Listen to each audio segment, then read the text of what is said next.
السلام علیکم ورحمۃ اللہ تعالی وبرکاتہ۔ نحمده ونصلي ونسلم على رسوله الكريم اما بعد فاعوذ باللہ من الشیطان الرجیم بسم اللہ الرحمن الرحیم ان اللہ وملائکتہ یصلون علی النبی یا ایہا الذین آمنوا صلوا علیہ وسلموا تسلیما اللہم صل علی سیدنا ومولانا محمد معدن الجود والکرم وآلہ الکرام وابنہ الکریم وبارک وسلم صلاة و سلاما علیک یا رسول اللہ صلی اللہ تعالی علیہ وسلم۔ عزیزان ملت اسلامیہ، اس سے پہلے بیان کیا گیا کہ نبی پاک صلی اللہ علیہ وسلم کس طریقے سے مکہ مکرمہ سے ہجرت کر کے مدینہ منورہ تشریف لائے، اور مدینہ منورہ تشریف لانے کے بعد جو مقام قبا ہے، جہاں پہ آج مسجد قبا موجود ہے، وہاں اسلام کی سب سے پہلی مسجد قبا کی بنیاد رکھی اور اس کو تعمیر کیا۔ اس کے بعد نبی پاک صلی اللہ علیہ وسلم مدینہ منورہ کے اندر تشریف لائے اور حضرت ابو ایوب انصاری رضی اللہ تعالی عنہ کے مکان میں تشریف فرما ہوئے، اور حضرت ابو ایوب انصاری رضی اللہ تعالی عنہ کے مکان میں حضور تشریف رکھنے کے بعد پھر وہاں سے دوسری جگہ پہ تشریف لے کر آئے۔ فرماتے ہیں کہ مدینے میں کوئی ایسی جگہ نہیں تھی جہاں مسلمان با جماعت نماز پڑھ سکیں، اس لیے مسجد کی تعمیر نہایت ضروری تھی، یعنی مدینہ شہر کے اندر۔ مسجد قبا جو ہے وہ شہر کے باہر تھی، اس لیے شہر کے اندر بھی مسجد کی تعمیر ضروری تھی۔ حضور صلی اللہ علیہ وسلم کی قیام گاہ کے قریب بنو نجار کا ایک باغ تھا، آپ نے مسجد تعمیر کرنے کے لیے اس باغ کو قیمت دے کر خریدنا چاہا، تو ان لوگوں نے یہ کہہ کر کہ یا رسول اللہ صلی اللہ تعالیٰ علیہ وسلم، ہم خدا ہی سے اس کی قیمت یعنی اجر و ثواب لیں گے، اور انہوں نے مفت میں یہ زمین مسجد کی تعمیر کے لیے پیش کر دی۔ یہ ان کا جذبہ تھا اسلام کے لیے ایثار و قربانی کا جذبہ، کہ وہ زمین مسجد کی تعمیر کے لیے بغیر قیمت کے ویسے ہی ہدیے کے طور پر حضور کی بارگاہ میں پیش کر دی۔ لیکن چونکہ یہ زمین اصل میں دو یتیموں کی تھی، آپ نے ان دونوں یتیم بچوں کو بلا بھیجا۔ ان یتیم بچوں نے بھی زمین مسجد کے لیے نذر کرنی چاہی، مگر حضور صلی اللہ علیہ وسلم نے اس کو پسند نہیں فرمایا، کیونکہ وہ یتیم تھے تو ظاہر سی بات ہے ان پر شفقت کرنا اور ان کے حال کا خیال کرنا یہ ضروری تھا۔ اسی نبی پاک صلی اللہ علیہ وسلم نے ان کی طرف سے اس نذر کو قبول نہیں فرمایا، یعنی مفت میں اس زمین کو لینا پسند نہیں فرمایا۔ اس لیے حضرت ابو بکر صدیق رضی اللہ تعالیٰ عنہ کے مال سے آپ نے اس کی قیمت ادا فرمائی۔ اس طریقے سے وہ زمین مسجد نبوی کی تعمیر کے لیے نبی پاک صلی اللہ علیہ وسلم نے حاصل کی۔ اس زمین میں چند درخت، چند کھنڈرات اور کچھ مشرکوں کی قبریں تھیں۔ آپ نے درختوں کے کاٹنے اور مشرکین کی قبروں کو کھود کر پھینک دینے کا حکم دیا، پھر زمین کو ہموار کر کے یعنی بالکل سیدھا کر کے درست کر کے خود آپ نے اپنے دست مبارک سے مسجد کی بنیاد ڈالی، اور کچی اینٹوں کی دیوار اور کھجور کے ستونوں پر کھجور کی پتیوں سے چھت بنائی جو بارش میں ٹپکتی تھی۔ یہ مسجد نبوی ہے جو حضور پاک صلی اللہ علیہ وسلم کے زمانے میں اس طرح ہوا کرتی تھی کہ کچی اینٹوں سے اس کو تعمیر کیا گیا تھا، اور کھجور کے ستون یعنی کھجور کے جو تنے ہوتے ہیں اس کے ستون بنائے گئے تھے، اور کھجور کی چھال اور کھجور کی پتیوں کے ذریعے سے اس کی چھت بنائی گئی تھی، اور اس کا بھی یہ معاملہ تھا کہ بارش کے اندر اس میں سے پانی ٹپکا کرتا تھا۔ یہ سادگی کا عالم ہے، اور ایسی مسجد ہوا کرتی تو میں نے پہلے بھی عرض کیا کہ اس زمانے میں مسجدیں کچی ہوا کرتی تھی لیکن نمازی پکے ہوا کرتے تھے۔ آج جو ہے کہ مسجدیں پکی ہو گئی لیکن نمازی کچے ہو گئے ہیں، معاملات بالکل برعکس ہو چکے ہیں۔ تو اس مسجد کی تعمیر میں صحابہ کرام کے ساتھ خود حضور صلی اللہ علیہ وسلم نے بھی اینٹیں اٹھا کر لاتے تھے، اور اس کی تعمیر میں آپ نے بھی حصہ لیا، اور صحابہ کرام کو جوش دلانے کے لیے ان کے ساتھ آواز ملا کر حضور صلی اللہ علیہ وسلم رجز کا یہ شعر پڑھتے جاتے تھے: اللہم لا خیر الا خیر الآخرہ فاغفر الانصار والمہاجرہ۔ اے اللہ، بھلائی تو صرف آخرت ہی کی بھلائی ہے، لہٰذا اے اللہ تو انصار و مہاجرین کو بخش دے۔ اسی مسجد کا نام مسجد نبوی ہے۔ یہ مسجد ہر قسم کے دنیاوی تکلفات سے پاک اور اسلام کی سادگی کی سچی اور صحیح تصویر تھی، کیونکہ مسجد میں نماز پڑھنے کے لیے جگہ ہونی چاہیے۔ مسجد اسی کو کہا جاتا ہے جو نماز پڑھنے کے لیے جو زمین کا حصہ مقرر کر لیا جائے وہ مسجد ہو جایا کرتا ہے۔ اب اس میں تام جھام کی کوئی ضرورت نہیں ہے، بہت خوبصورت بنانا، نقش و نگار کرنا، یہ تو زمانے کے اعتبار سے جیسے جیسے زمانہ تبدیل ہوتا گیا لوگوں نے مسجدوں کو خوبصورت سے خوبصورت تر اور خوبصورت تر سے خوبصورت ترین بنانا شروع کر دیا، اور ویسے اس کا ایک مقصد بھی تھا کہ اس سے اسلام کی شان و شوکت ظاہر ہوتی تھی۔ لیکن مسجد نبوی کا عالم یہ تھا کہ اس میں دنیاوی کوئی تکلفات نہیں تھے اور یہ اسلام کی سادگی کی سچی تصویر تھی۔ اس مسجد کی عمارت اول طول و عرض میں 60 گز لمبی اور 54 گز چوڑی تھی، اور اس کا قبلہ بیت المقدس کی طرف بنایا گیا تھا، کیونکہ نبی پاک صلی اللہ علیہ وسلم کو پہلے بیت المقدس کی طرف رخ کر کے نماز پڑھنے کا حکم دیا گیا تھا۔ تو حضور صلی اللہ علیہ وسلم تقریباً 16 یا 17 مہینے تک بیت المقدس کی طرف رخ کر کے عبادت کرتے رہے، اور مسلمان بھی اسی طریقے سے بیت المقدس کی طرف منہ کر کے نمازیں پڑھتے رہے۔ اس وقت وہ قبلہ تھا، اسی لیے مسجد اقصیٰ کو قبلہ اول کہا جاتا ہے۔ آج وہاں دیکھ رہے ہیں آپ کیسے معاملات ہیں کہ وہاں کے مسلمانوں پر ظلم و ستم کیا جا رہا ہے، یہودی جو ہے ان کو وہاں سے نکالنے کی کوشش کر رہے ہیں اور مسجد اقصیٰ پر ناجائز قبضہ کرنا چاہتے ہیں۔ ہم دعا کرتے ہیں اللہ تبارک و تعالیٰ ان کی غیب سے مدد فرمائے۔ تو یہ بیت المقدس کی طرف مسجد نبوی کا پہلے قبلہ بنایا گیا تھا، مگر جب قبلہ بدل کر کعبہ کی طرف ہو گیا تو مسجد کے شمالی جانب ایک نیا دروازہ قائم کیا گیا۔ اس کے بعد مختلف زمانوں میں مسجد نبوی کی تجدید اور توسیع ہوتی رہی، یہاں تک کہ آپ دیکھ رہے ہیں کہ آج مسجد نبوی کتنی عالی شان تعمیر ہوئی ہے اور کتنی جو ہے کہ اس زمانے کے اعتبار سے کتنی تبدیلیاں اس میں آ چکی ہیں۔ جیسے جیسے بادشاہوں کا زمانہ بدلتا گیا بادشاہ اپنے اعتبار سے اس میں تبدیلیاں کرتے گئے۔ ابھی جو تعمیر ہے وہ غالباً 1998 کی تعمیر ہے جو سعودی حکومت میں تعمیر کی گئی تھی۔ مسجد کے ایک کنارے پر ایک چبوترا تھا جس پر کھجور کی پتیوں سے چھت بنا دی گئی تھی۔ اسی چبوترے کا نام صفہ ہے۔ جو صحابہ گھر بار نہیں رکھتے تھے وہ اسی چبوترے پر سوتے اور بیٹھتے تھے، اور یہی لوگ اصحاب صفہ کہلاتے تھے۔ مسجد نبوی کے متصل ہی آپ نے ازواج مطہرات کے لیے حجرے بھی بنائے۔ اس وقت تک حضرت بی بی سودا اور حضرت عائشہ رضی اللہ تعالی عنہما نکاح میں تھی، اس لیے 2 ہی مکان بنوائے۔ جب دوسری ازواج مطہرات آتی گئی تو دوسرے مکانات بنتے گئے۔ یہ مکانات بھی بہت ہی سادگی کے ساتھ بنائے گئے تھے، 10-10 ہاتھ لمبے، 6-6، 7-7 ہاتھ چوڑے۔ کچھ اینٹوں کی دیواریں، کھجور کی پتیوں، کچی اینٹوں کی دیواریں اور کھجور کی پتیوں کی چھت، وہ بھی اتنی نیچی کہ آدمی کھڑا ہو کر چھت کو چھو لیتا۔ دروازوں میں کیواڑ بھی نہیں تھے، کمبل یا ٹاٹ کے پردے پڑے ہوئے تھے۔ یہ سادگی کا علم حضور پاک صلی اللہ علیہ وسلم نے جو ازواج مطہرات کے لیے مکانات تعمیر کروائے تھے ان کی یہ سادگی۔ اللہ اکبر، یہ ہے شہنشاہ دو عالم صلی اللہ علیہ وسلم کا وہ کاشانہ نبوت جس کی آستانہ بوسی اور دربانی جبرائیل علیہ السلام کے لیے سرمایہ سعادت اور باعث افتخار تھی۔ اللہ اللہ، وہ شہنشاہ کونین جس کو خالق کائنات نے اپنا مہمان بنا کر عرش اعظم پر مسند نشین بنایا، معراج کی شب میں اپنے دیدار سے نوازا، اور جس کے سر پر اپنی محبوبیت کا تاج پہنا کر زمین کے خزانوں کی کنجیاں جس کے ہاتھ میں عطا فرما دی، اور جس کو کائنات عالم میں قسم قسم کے تصرفات کا مختار بنا دیا، جس کی زبان کا ہر فرمان کن کی کنجی، جس کی نگاہ کرم کے ایک اشارے نے ان لوگوں کو جس کے ہاتھوں میں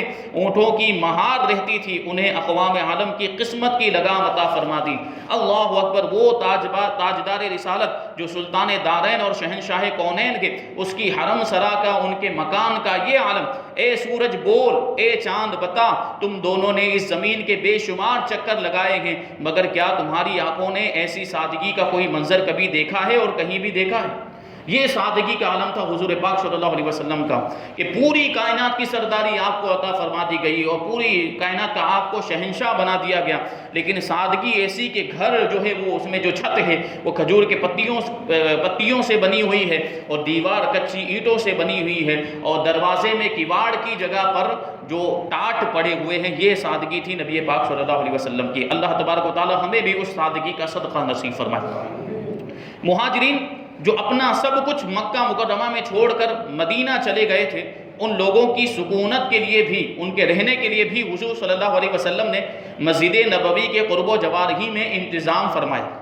انصار نے، یعنی وہ صحابہ کرام جو مدینہ منورہ میں رہتے تھے، ان کو انصار کہا جاتا ہے، تو انصار نے بہت بڑی قربانی دی کہ نہایت فراخ دلی کے ساتھ اپنے مہاجر بھائیوں کے لیے اپنے مکانات اور زمینیں دے دی۔ یہ بھی بہت بڑا ایثار کا جذبہ، دیکھیں آپ، تو مہاجرین جب ہجرت کر کے مدینہ منورہ تشریف لائے تو ظاہر سی بات ہے اپنا سب کچھ، اپنا کاروبار، اپنا مال و دولت، مکان، سب کچھ مکہ مکرمہ میں چھوڑ کر آئے تھے، اور یہاں آنے کے بعد، مدینہ منورہ آنے کے بعد ان کے پاس کوئی ساز و سامان نہیں تھا، رہنے کے لیے گھر بھی نہیں تھا، مال و دولت اور روپیہ پیسہ، درہم و دینار کچھ بھی نہیں تھا، لیکن انصار نے ایسی ان کی مدد فرمائی کہ ان کی ساری ضرورتوں کو پورا کیا انہوں نے، یہاں تک کہ اپنے مکان پیش کر دیے۔ ابھی آگے آپ سنیں گے کہ ان کا جذبہ دیکھیں کہ اگر کسی انصاری صحابی کے پاس 2 بیویاں تھیں تو ایک بیوی کو طلاق دے کر مہاجر کے نکاح میں دے دی۔ یہ شان تھی صحابہ کرام اور انصار صحابہ کرام کے جذبے کی، اور ان کو انصار بھی اس لیے کہا جاتا ہے، انصار کا مطلب یہ ہوتا ہے مدد کرنے والے، کہ انہوں نے مسلمانوں کی مدد کی تھی، اس طریقے سے اپنے مہاجر بھائیوں کے لیے اپنے مکانات اور زمینیں دے دی، اور مکانوں کی تعمیرات میں ہر قسم کی امداد بہم پہنچائی، جس سے مہاجرین کی آباد کاری میں بہت بڑی سہولت ہو گئی۔ سب سے پہلے جس انصاری نے اپنا مکان حضور صلی اللہ علیہ وسلم کو بطور ہبہ کے نذر کیا، یعنی تحفہ کیا، اس خوش نصیب صحابی کا نام نامی حضرت حارثہ بن نعمان کے، چنانچہ ازواج مطہرات کے مکانات حضرت حارثہ بن نعمان کی زمین ہی میں بنائے گئے۔ حضرت بی بی عائشہ رضی اللہ تعالیٰ عنہ کا حضور صلی اللہ علیہ وسلم سے نکاح تو ہجرت سے قبل ہی مکہ مکرمہ میں ہو چکا تھا، مگر ان کی رخصتی ہجرت کے پہلے ہی سال مدینہ میں ہوئی۔ حضور صلی اللہ علیہ وسلم نے ایک پیالہ دودھ سے لوگوں کی دعوت ولیمہ فرمائی۔ یہ بھی دیکھیں سادگی، ولیمہ ایک پیالہ دودھ کے ذریعے سے کیا گیا۔ مسجد نبوی کی تعمیر تو مکمل ہو گئی، مگر لوگوں کو نمازوں کے وقت جمع کرنے کا کوئی ذریعہ نہیں تھا۔ لوگ مختلف جگہوں پر الگ الگ، کوئی دور رہتا ہے، کوئی قریب رہتا ہے، تو لوگوں کو کیسے بلایا جائے؟ اس وقت تک اذان نہیں تھی، تو اذان کی ابتدا کیسے ہوئی اس کو بیان کرتے ہیں کہ لوگوں کو جمع کرنے کا نماز کے لیے کوئی ذریعہ نہیں تھا جس سے نماز باجماعت کا انتظام ہوتا۔ اس سلسلے میں حضور صلی اللہ علیہ وسلم نے صحابہ کرام سے مشورہ فرمایا، تو بعض نے نمازوں کے وقت آگ جلانے کا مشورہ دیا، یعنی یہ کہا کہ نماز کا وقت ہو تو آگ جلا دی جائے، تو اس کا دھواں جب اٹھے گا تو لوگ دیکھیں گے تو سمجھ جائیں گے کہ نماز کا وقت ہوا ہے، تو نماز پڑھنے کے لیے آ جائیں گے۔ اور بعض نے ناقوس بجانے کی رائے دی، وہ ناقوس جو بجایا جاتا ہے جس سے آواز نکلتی ہے باجے کی طرف، تو وہ بجانے کا مشورہ دیا کہ نماز کے وقت ناقوس بجایا جائے، اور اس کی آواز سن کر لوگ سمجھ جائیں گے کہ نماز کا وقت ہو گیا تو وہ حاضر ہو جائیں گے۔ مگر حضور صلی اللہ علیہ وسلم نے غیر مسلموں کے ان طریقوں کو پسند نہیں فرمایا کہ یہ طریقے غیر مسلم، آگ جلانا، ناقوس بجانا، یہ غیر مسلموں کے طریقے۔ حضرت عمر رضی اللہ تعالیٰ عنہ نے یہ تجویز پیش کی کہ ہر نماز کے وقت کسی آدمی کو بھیج دیا جائے جو پوری مسلم آبادی میں نماز کا اعلان کر دے، گھر گھر جا کر اعلان کرے کہ نماز کا وقت ہو گیا آ جائیے، نماز کا وقت ہو گیا آ جائیے۔ تو حضور صلی اللہ علیہ وسلم نے اس رائے کو بہت پسند فرمایا، اور حضرت بلال رضی اللہ تعالیٰ عنہ کو حکم دے دیا کہ وہ نمازوں کے وقت لوگوں کو پکار دیا کریں، ان کو بلایا کریں، کیونکہ لیکن یہ طریقہ بھی مشکل تھا کہ مسلم آبادی میں جانا اور سب کو بلا کر لانا۔ کم آبادی ہو تو چل جائے گا، لیکن بہت زیادہ آبادی ہو تو یہ معاملہ مشکل ہو جائے گا۔ چنانچہ حضرت بلال، جب یہ حکم ہو گیا کہ آبادی میں جا کر اعلان کریں، تو حضرت بلال الصلاۃ جامعہ کہہ کر 5 نمازوں کے وقت اعلان کرتے تھے۔ اسی درمیان ایک صحابی حضرت عبداللہ ابن زید انصاری رضی اللہ تعالیٰ عنہ نے خواب میں دیکھا کہ اذان شرعی کے الفاظ کوئی سنا رہا ہے، یعنی وہ اذان جو آج ہماری مسجدوں میں کہی جاتی ہے وہی الفاظ ان کو خواب میں کوئی سنا رہا ہے۔ اس کے بعد حضور صلی اللہ علیہ وسلم، حضرت عمر رضی اللہ تعالیٰ عنہ اور دوسرے صحابہ کو بھی اسی قسم کے خواب نظر آئے۔ حضور صلی اللہ علیہ وسلم نے اس کو من جانب اللہ سمجھ کر قبول فرما لیا، کیونکہ بہت سے صحابہ کرام نے، حضرت عمر نے بھی وہ الفاظ سنے خواب کے اندر، حضرت عبداللہ ابن زید نے بھی، اور حضور صلی اللہ علیہ وسلم نے بھی خود سنے، تو آپ سمجھ گئے کہ یہ جو الفاظ ہیں یہ اللہ تبارک و تعالیٰ کی طرف سے ہیں، اور حضور نے اس کو قبول فرمایا۔ اور حضرت عبداللہ ابن زید رضی اللہ تعالیٰ عنہ کو حکم دیا کہ تم بلال کو اذان کے کلمات سکھا دو، کیونکہ وہ تم سے زیادہ بلند آواز ہیں۔ چنانچہ اسی دن سے شرعی اذان کا طریقہ جو آج تک جاری ہے اور قیامت تک جاری رہے گا، یہ شروع ہو گیا۔ یہ جو الفاظ ہیں، جو اذان کے الفاظ، اللہ اکبر اللہ اکبر اللہ اکبر اللہ اکبر، اشہد ان لا الہ الا اللہ اشہد ان لا الہ الا اللہ اشہد ان محمد رسول اللہ اشہد ان محمد رسول اللہ، اسی طریقے سے جو پوری اذان ہے یہ اللہ تبارک و تعالیٰ کی طرف سے سکھائی گئی ہے۔ یہ کلمات صحابہ کرام کو خود اللہ تبارک و تعالیٰ نے خواب میں ان کو تلقین فرمایا، اور حضور اقدس صلی اللہ علیہ وسلم نے بھی خواب میں ان الفاظ کو سنا۔ اب دیکھیں، چونکہ مہاجرین جو تھے وہ ہجرت کر کے مکہ مکرمہ سے مدینہ منورہ آئے تھے۔ اب مدینہ منورہ میں یہاں کوئی ان کا رشتہ دار نہیں تھا، کوئی ان کا جو ہے کہ جاننے پہچاننے والے لوگ نہیں تھے، لیکن یہاں پر انصار تھے۔ اب اجنبی لوگ ہیں اور اجنبیوں کے درمیان جا کر رہنا ہے، تو آپ کو معلوم ہونا چاہیے کہ ہم کبھی کہیں سفر پر جاتے ہیں اور وہاں اجنبی لوگ ہوتے ہیں تو کیسی وحشت ہوتی ہے۔ لیکن صحابہ کرام یعنی مہاجرین جب ہجرت کر کے مدینہ منورہ آئے تو انصار نے ان کے ساتھ کیسا سلوک کیا وہ دیکھیں۔ حضرات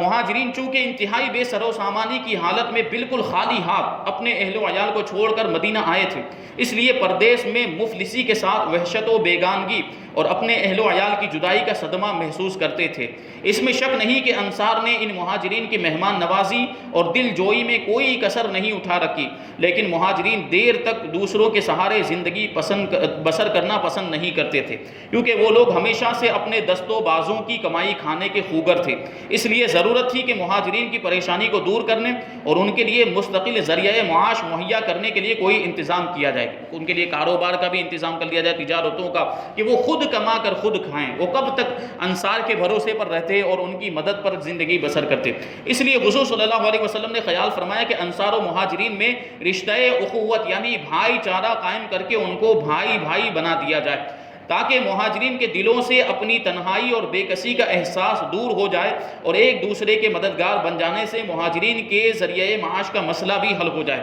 چنانچہ مسجد نبوی کی تعمیر کے بعد ایک دن حضور صلی اللہ علیہ وسلم نے حضرت انس ابن مالک رضی اللہ تعالیٰ عنہ کے مکان میں انصار و مہاجرین کو جمع فرمایا، یعنی وہ صحابہ کرام جو مکہ سے ہجرت کر کے آئے تھے ان کو مہاجرین کہا جاتا ہے، اور مدینہ منورہ کے جو صحابہ جن کو انصار کہا جاتا ہے سب کو جمع کیا۔ اس وقت تک مہاجرین کی تعداد 45 یا 50 تھی۔ حضور صلی اللہ علیہ وسلم نے انصار کو مخاطب کر کے فرمایا کہ یہ مہاجرین تمہارے بھائی ہیں۔ پھر مہاجرین و انصار میں سے دو دو شخص کو بلا کر فرماتے گئے کہ یہ اور تم بھائی بھائی ہو، یہ اور تم آج سے بھائی بھائی ہو۔ حضور صلی اللہ علیہ وسلم کے ارشاد فرماتے ہی یہ رشتہ اخوت بالکل حقیقی بھائی جیسا رشتہ بن گیا۔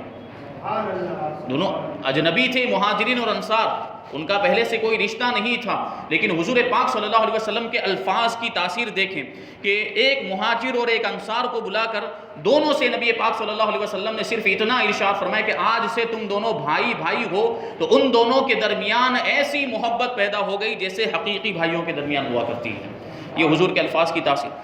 تو یہ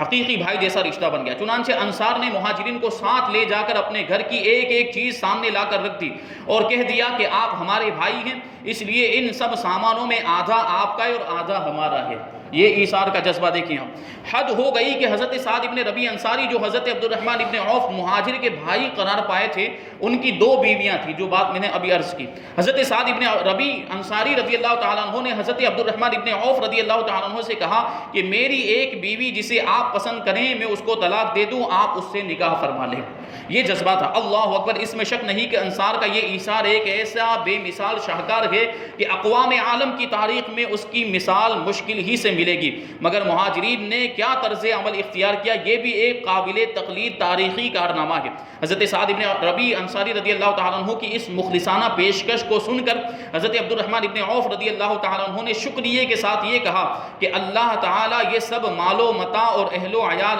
آپ کو مبارک فرمائے، مجھے تو آپ صرف بازار کا راستہ بتا دیجیے کہ میں خود بازار میں جاؤں گا اور کماؤں گا اور خود اپنی محنت کی کمائی میں کھاؤں گا۔ انہوں نے مدینے کے مشہور بازار قینقاع کا راستہ بتا دیا۔ حضرت عبد الرحمن ابن عوف رضی اللہ تعالیٰ عنہ بازار گئے اور کچھ گھی کچھ پنیر خرید کر شام تک اس کو بیچتے رہے۔ اسی طرح روزانہ وہ بازار جاتے رہے اور تھوڑے ہی عرصے میں وہ کافی مالدار بن گئے اور ان کے پاس اتنا سرمایہ جمع ہو گیا کہ انہوں نے شادی کر کے اپنا گھر بسا لیا۔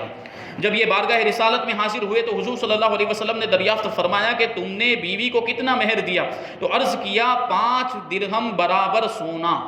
ارشاد فرمایا کہ اللہ تعالیٰ تمہیں برکتیں عطا فرمائے، تم دعوت ولیمہ کرو اگرچہ ایک ہی بکری ہو۔ یہ حضرت عبد الرحمن ابن عوف جب مدینہ منورہ تشریف لائے تو ان کے پاس کچھ بھی نہیں تھا، لیکن جب شادی کی تو انہوں نے 5 درہم کے برابر سونا دیا۔ ایک جو ہے 10 درہم جو ہوتا ہے وہ 33 گرام کے آس پاس ہوتا ہے، یعنی تقریباً 15-16 گرام یا 17 گرام کے آس پاس انہوں نے سونا اپنی بیوی کو مہر کے طور پر دیا۔ یہ اللہ تبارک و تعالیٰ نے برکت عطا فرمائی۔ پھر حضور صلی اللہ علیہ وسلم نے ان کو ولیمہ کرنے کا حکم دیا، اور رفتہ رفتہ حضرت عبد الرحمن ابن عوف کی تجارت میں اتنی خیر و برکت اور ترقی ہوئی کہ خود ان کا قول ہے کہ میں مٹی کو چھو دیتا تھا تو وہ سونا بن جاتی تھی۔ یعنی یہ مبالغہ ہے، یعنی ترقی ان کی کیسی تھی، کامیابی ان کو کیسی ملی تھی، وہ اس میں انہوں نے بیان کیا۔ منقول ہے کہ ان کا سامان تجارت 700 اونٹوں پر لد کر آتا تھا۔ یہ حضرت عبد الرحمن ابن عوف کی مالداری کا علم، اور جس دن مدینہ میں ان کا تجارتی سامان پہنچتا تھا تو تمام شہر میں دھوم مچ جاتی تھی۔ یہ حضرت عبد الرحمن ابن عوف کو اللہ تبارک و تعالیٰ نے برکتیں عطا فرمائی۔ حضرت عبد الرحمن ابن عوف کی طرح دوسرے مہاجرین نے بھی دکانیں کھول لی۔ حضرت ابوبکر صدیق رضی اللہ تعالیٰ عنہ کپڑے کی تجارت کرتے تھے۔ حضرت عثمان غنی رضی اللہ تعالیٰ عنہ قینقاع کے بازار میں کھجوروں کی تجارت کرنے لگے۔ حضرت عمر رضی اللہ تعالیٰ عنہ بھی تجارت میں مشغول ہو گئے تھے۔ دوسرے مہاجرین نے بھی چھوٹی بڑی تجارتیں شروع کر دی۔ غرض باوجود یہ کہ مہاجرین کے لیے انصار کا گھر مستقل مہمان خانہ بن گیا تھا، مگر مہاجرین زیادہ دنوں تک انصار پر بوجھ نہیں بننا چاہتے تھے، بلکہ اپنی محنت اور بے پناہ کوششوں سے بہت جلد اپنے پاؤں پر کھڑے ہو گئے۔ مشہور مورخ اسلام حضرت علامہ ابن عبد البر رحمۃ اللہ تعالی علیہ کا قول ہے کہ یہ عقد مواخات، یعنی یہ جو بھائی چارہ قائم کیا گیا تھا، بھائی چارے کا معاہدہ جو انصار و مہاجرین کے درمیان ہوا، اس کے علاوہ ایک خاص عقد مواخات مہاجرین کے درمیان بھی ہوا، جس میں حضور صلی اللہ علیہ وسلم نے ایک مہاجر کو دوسرے مہاجر کا بھائی بنا دیا۔ چنانچہ حضرت ابوبکر اور حضرت عمر رضی اللہ تعالیٰ عنہما اور حضرت طلحہ اور حضرت زبیر رضی اللہ تعالیٰ عنہما، حضرت عثمان اور حضرت عبد الرحمن ابن عوف رضی اللہ تعالیٰ عنہما کے درمیان جب بھائی چارہ ہو گیا تو حضرت علی رضی اللہ تعالیٰ عنہ نے دربار رسالت میں عرض کیا کہ یا رسول اللہ، آپ نے اپنے صحابہ کو ایک دوسرے کا بھائی بنا دیا، لیکن مجھے آپ نے کسی کا بھائی نہیں بنایا، آخر میرا بھائی کون ہے؟ تو حضور صلی اللہ علیہ وسلم نے ارشاد فرمایا کہ انت اخی فی الدنیا والآخرہ، یعنی تم دنیا اور آخرت میں میرے بھائی ہو۔ اب یہ اس بات پر بھی غور کرنے کی ضرورت ہے کہ حضور پاک صلی اللہ علیہ وسلم نے حضرت علی کو اپنا بھائی کہا ہے یہاں پر کہ تم دنیا اور آخرت میں میرے بھائی ہو، لیکن حضرت علی رضی اللہ تعالیٰ عنہ نے پوری زندگی کبھی نبی پاک صلی اللہ علیہ وسلم کو بھائی کہہ کر نہیں پکارتے تھے تو یا رسول اللہ کہہ کر پکارتے تھے، یا حبیب اللہ کہہ کر پکارتے تھے، یا نبی اللہ کہہ کر پکارتے تھے، بھائی کہہ کر نہیں پکارتے تھے۔ اور آج کے زمانے میں کچھ بد مذہب ہو گئے ہیں، گمراہ ہو گئے، جو معاذ اللہ نبی پاک صلی اللہ علیہ وسلم کو اپنا بڑا بھائی کہتے ہیں۔ ان کو اس واقعے سے سبق حاصل کرنا چاہیے۔ اللہ تبارک و تعالی ہم سب کو جو کچھ بیان ہوا اس پر عمل کرنے کی توفیق عطا فرمائے۔